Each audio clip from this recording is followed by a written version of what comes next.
Alors bonjour, chers frères et sœurs, chers amis en Christ.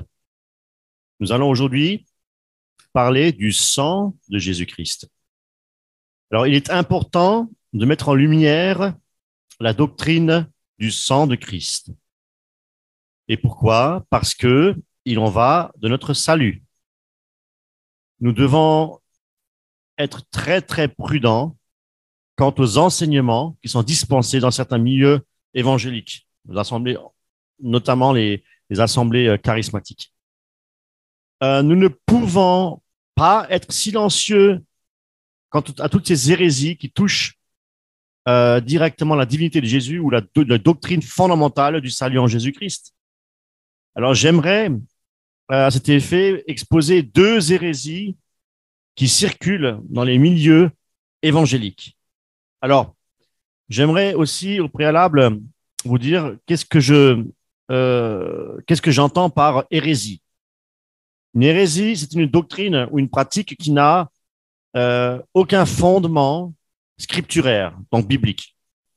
Une hérésie, elle peut aussi comporter deux choses. Une demi-vérité ou bien une doctrine qui est tirée hors de son contexte. Et dans les deux cas, il s'agit d'une hérésie, d'une séduction. Et c'est pourquoi nous devons bien connaître les Écritures, avoir du discernement, parce que la Bible nous enseigne que beaucoup de faux docteurs, de séducteurs, s'infiltreront au sein de nos assemblées.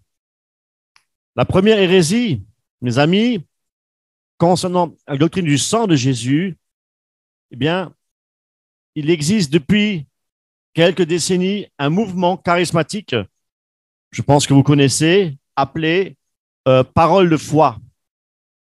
Alors, pour ne pas citer des leaders tels que Joyce Meyer, Kenneth Copeland et Joel Osteen, Kenneth Hagin, qui, je précise, Copeland et Hagin sont des francs-maçons. Des francs-maçons du 33e degré, du rite écossais. Après, il y en a d'autres, bien entendu, et la liste est longue. Il réclame en fait la puissance du Saint-Esprit en invoquant le sang de Jésus, dans le but de bénir une personne, pour mettre une personne hors de danger par rapport à des attaques sataniques. Il réclame le sang pour l'appliquer à toute situation, on va dire. Eh bien, mes amis, ils invoquent le sang comme si c'était une formule magique pour protéger tous les biens tels que la maison, protéger les enfants. Hein. J'invoque le sang de Jésus sur ta santé, sur les finances même. Hein. Ça va loin, mes amis. Eh bien, pour dire qu'ils réclament le sang de Christ sur n'importe quelle situation, problème, qui soit d'ordre physique, comme je viens de le citer, la maladie aussi, que ce soit d'ordre moral. Voilà, toujours demander une protection, le sang qui protège pour la personne sous toutes ses formes, et puis bien entendu aussi d'ordre spirituel contre les attaques de Satan. Bien, invoquer le sang de Jésus, est-ce biblique, est-ce scripturaire? Y a-t-il dans la parole de Dieu un seul verset qui nous recommande de pratiquer l'invocation du sang de Jésus-Christ, invoquer son sang? Je parle dans le Nouveau Testament, parce que vous allez peut-être me dire, effectivement, dans l'Ancienne Alliance, on va en venir tout à l'heure, lorsque les Israélites ont dû, pour se protéger, répandre du sang sur les linteaux de la maison. Eh bien, dans la Nouvelle Alliance, absolument pas. Rien ne nous dit d'invoquer le sang de Jésus-Christ dans nos vies, dans tout ce que je viens d'énumérer. Cette pratique, mes amis, n'a aucun fondement biblique. Il est important de bien connaître tout ce qui concerne la doctrine du sang de Christ. Et cela Ce ne sera pas à travers des pasteurs, ce ne sera pas à travers les doctrines quelconques, ce sera à travers les Écritures seules. Nous devons scruter les Écritures. Et c'est ce que je compte faire dans cette vidéo. Elle ne sera pas trop longue, mais je tiens tout de même à vous faire écouter quelques comment je peux dire, commentaires de ces hommes qui pratiquent le sang de Jésus-Christ pour comprendre leur doctrine mensongère, hérétique. Alors, à cet effet, mon premier point, qui est essentiellement de savoir, et là, je m'adresse particulièrement aux charismatiques, c'est que invoquer le sang de Jésus n'est pas nécessairement pour vaincre Satan. Pourquoi? Parce que Satan est déjà vaincu. Grâce à quoi? Grâce justement au sacrifice de Jésus-Christ sur la croix. Et de ce fait, Jésus nous a lavés par son sang précieux. Son sang qui a coulé sur la croix pour que nous puissions obtenir le pardon de nos péchés. Car sans effusion de sang, nous dit la parole, il n'y a pas de pardon. Mes amis, nous avons été lavés, nous avons été justifiés et purifiés par le sang précieux de Jésus-Christ. Alors pourquoi encore invoquer le sang pour nous protéger? Le sang de Christ a été versé pour la rémission des péchés. Christ nous protège lorsque nous mettons notre confiance en lui. Nous invoquons son nom. Nous invoquons Dieu. Et Christ nous gardera dans les tentations, dans les épreuves, et il nous protégera. Alléluia, c'est ça la vérité.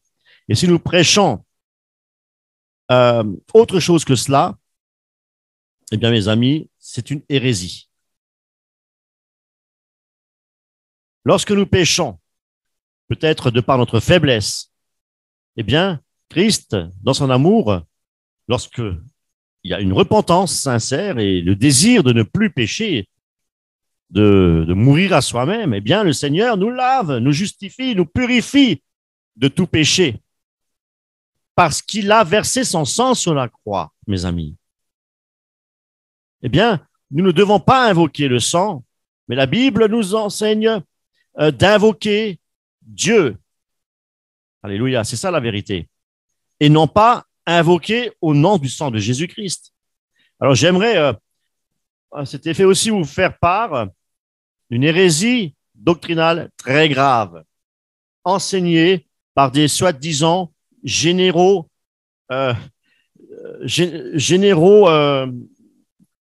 apôtres et prophètes des nations et toutes ces choses-là, bien entendu. Alors, selon l'évangéliste Kenyon, pas trop connu, et Kenneth Hagin, Copeland, et bien entendu, d'autres hérétiques aussi qui se rajoutent à la liste du mouvement de la parole de foi, eh bien, ils enseignent que Jésus-Christ, pour expier les péchés, eh bien, il devait mourir spirituellement et que sa mort physique n'était pas suffisante pour nous pardonner les péchés. Quel blasphème, mes amis, quel blasphème!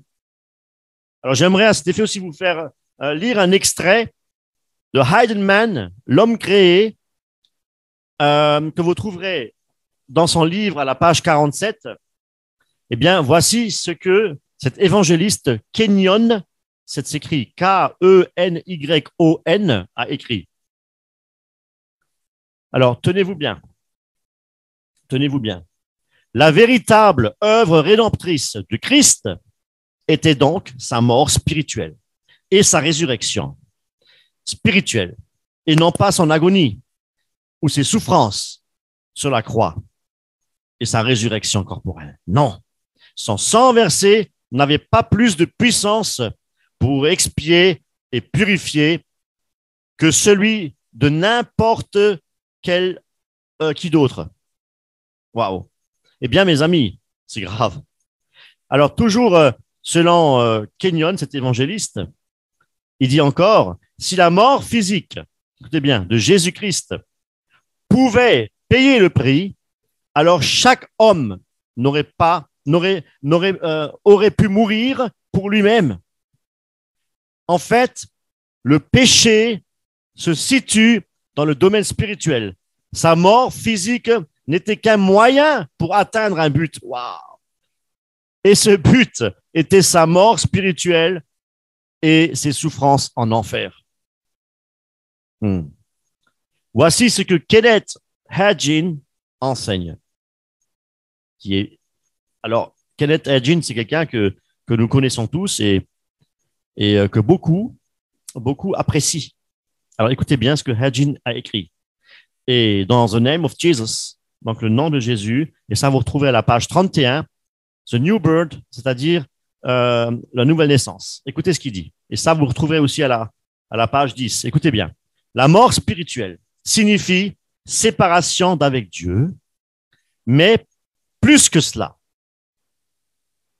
C'est aussi recevoir la nature de Satan. Au moment où Adam et Ève ont écouté le diable, celui-ci est devenu leur père spirituel et ils reçurent la nature de Satan dans leur esprit. C'est la mort spirituelle. Depuis la chute justement d'Adam, l'homme est uni au diable. Kenneth Copeland va encore plus loin. Ça, vous trouvez dans Letter, Personal Letter, c'est-à-dire lettre personnelle, du 12 mars 1979. Il va jusqu'à renier l'efficacité, mes amis, du sang de Christ pour nous sauver en disant, quand Jésus versa son sang, celui-ci ne pouvait nous sauver. Donc, on comprend beaucoup mieux toutes ces hérésies qu'il y a eu à Toronto, Pensacola, le parle en langue, des hystéries, mais des choses horribles. On parle du repos de l'esprit, le saint rire, toutes ces choses-là. Ce sont des esprits séducteurs, mes amis. La Bible appelle cela l'apostasie. L'apostasie. Si le sang de Christ n'est plus efficace pour nous laver, pour nous purifier, pour nous laver les péchés, comme il avait déjà fait sur la croix, eh bien, mes amis, c'est de l'apostasie. Il renie le sacrifice de Jésus sur la croix et la puissance de son sang glorieux. Alléluia. C'est grave, c'est grave. C'est donc prêcher un autre évangile. C'est prêcher un évangile qui ne peut pas sauver, mes amis. Ce sont des apostats, ce sont des séducteurs qui sont très, très dangereux, très dangereux. Christ a fait la propitiation, c'est-à-dire un sacrifice avec son propre sang précieux. Pourquoi? Pour que nous soyons sauvés, pour obtenir le pardon de nos péchés. Et cette propitiation, c'est celle-là, justement, cette propitiation-là qui a plu et qui a glorifié Dieu. Dès le moment où le pécheur reçoit Christ, il est à l'abri. Il est couvert et il est sous la protection du précieux sang de Christ. On n'a plus besoin d'invoquer le sang, mes amis, parce que le sang de Christ a coulé il y a 2000 ans. Et cela, ça a été fait une fois pour toutes. Le sang de Christ, c'est le sang de Dieu. Jésus-Christ est Dieu, il est fils de Dieu et il est Dieu, mes amis. Ce sang a coulé pour expier nos péchés sur la croix.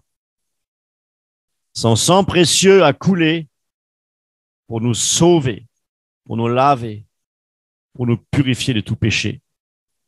Est-ce qu'on peut se placer sous la protection du sang de Christ en l'invoquant?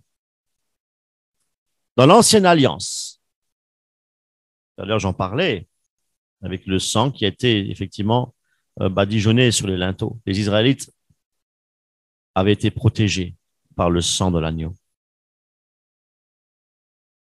C'était un commandement du Seigneur, de Dieu. Et c'est vrai qu'ils l'ont appliqué sur les poteaux, les linteaux de la porte de leur maison. Et la Bible dit qu'il en fait par la foi. Ils avaient reçu le message et ils avaient cru.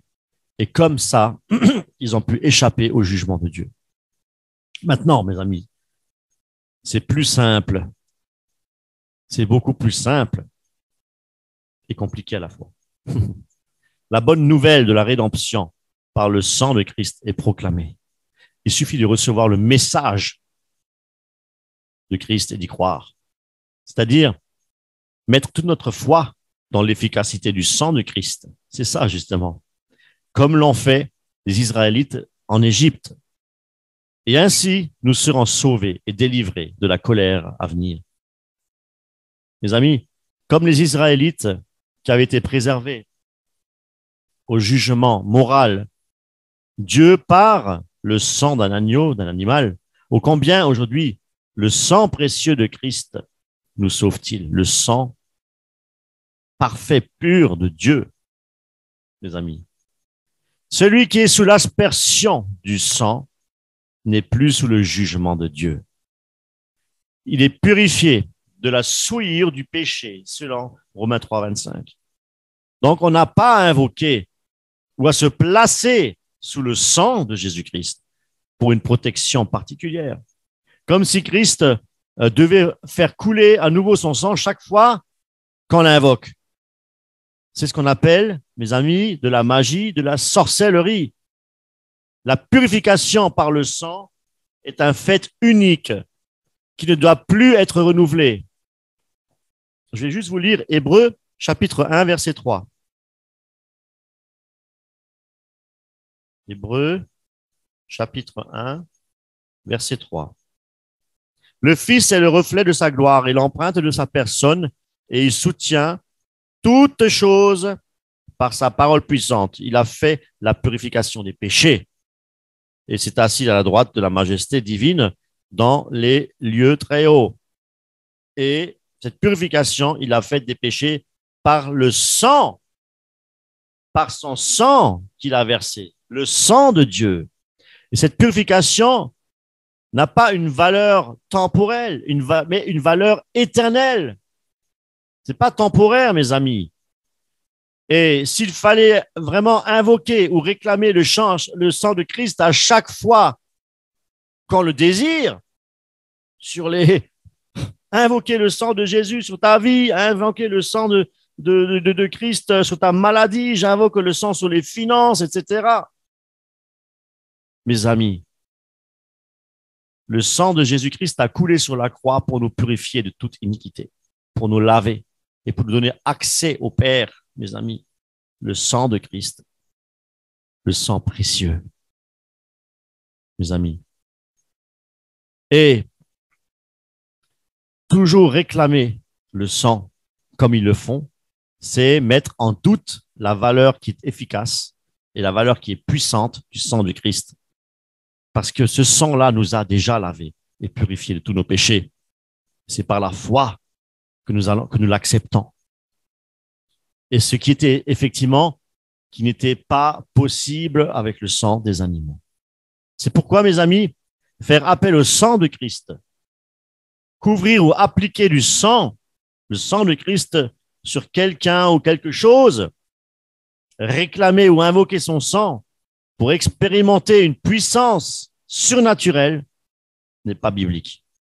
Et je crois qu'il est important, vraiment, de le réaliser.